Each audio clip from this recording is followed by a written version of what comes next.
sponsored by Space.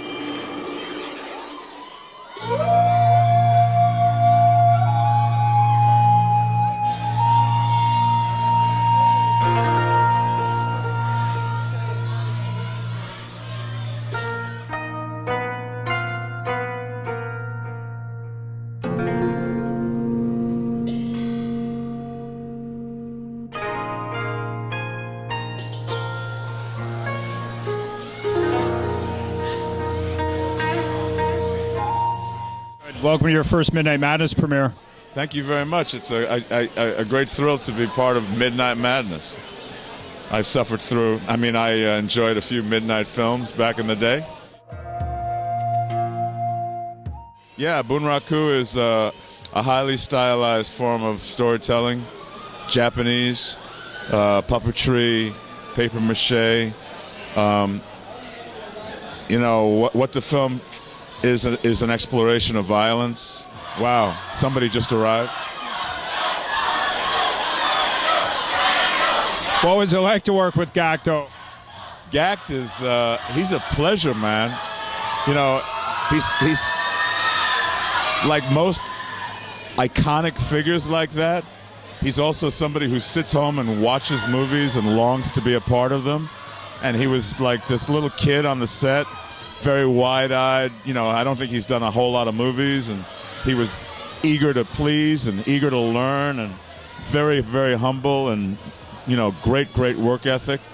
And you just realize you don't get to be legendarily that iconic and that talented without having an amazing work ethic, and without putting in real respect for what it is you're trying to do.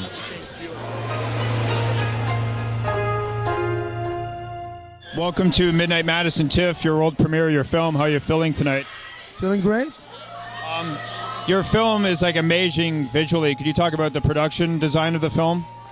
Production design was a pretty long process. We had, we had this original abstract inspiration, which was to try and emulate the idea of BUNRAKU theater from Japan, which is an art form that uses puppeteers visible on the stage together with the puppets, trying to emulate that idea in live action cinema and thinking about the metaphor of what it means to show the puppeteer in cinema in every frame. And that led to endless discussions and research and all sorts of back and forth between me and a bunch of very talented keys and people that came together to help me on this and understand how we can create visuals that subconsciously immediately translate as being a show, like a Cirque du Soleil or something, like as unreal type of reality.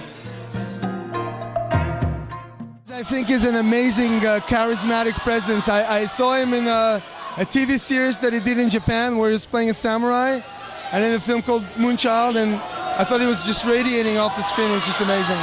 All the way from Baltimore to meet you. Can I introduce you to Lena?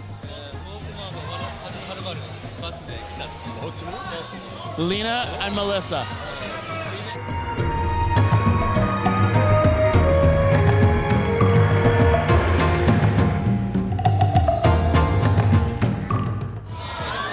How are you doing? Welcome to Midnight Madison, Tiff, and the world premiere. Thanks, man.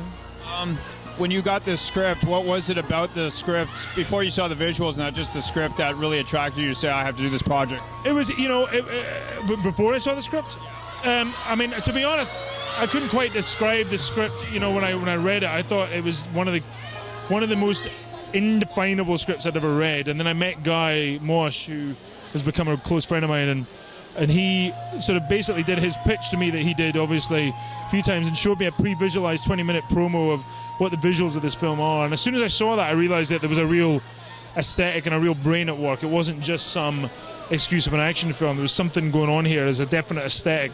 And also, it's a film you can't quite describe. It's, right from the script. I mean, the film has stayed very true to what was written on the page when I first read it. And so that's what attracted me to it, was the fact that there's not very many times in your career you get offered a film where you can't quite tell people what genre it is or what style it is. It's definitely a fight movie, but there's a lot more to it than that, and there's a lot more style to it than that, Well, have fun at the premiere. Thanks. Thank you.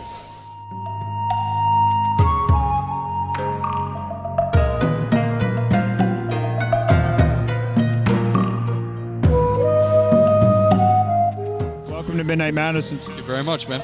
This is a very. I heard there was 28 different fight sequences in this entire movie. It's very physically demanding. Can you talk about the training you had to do to get ready for this film?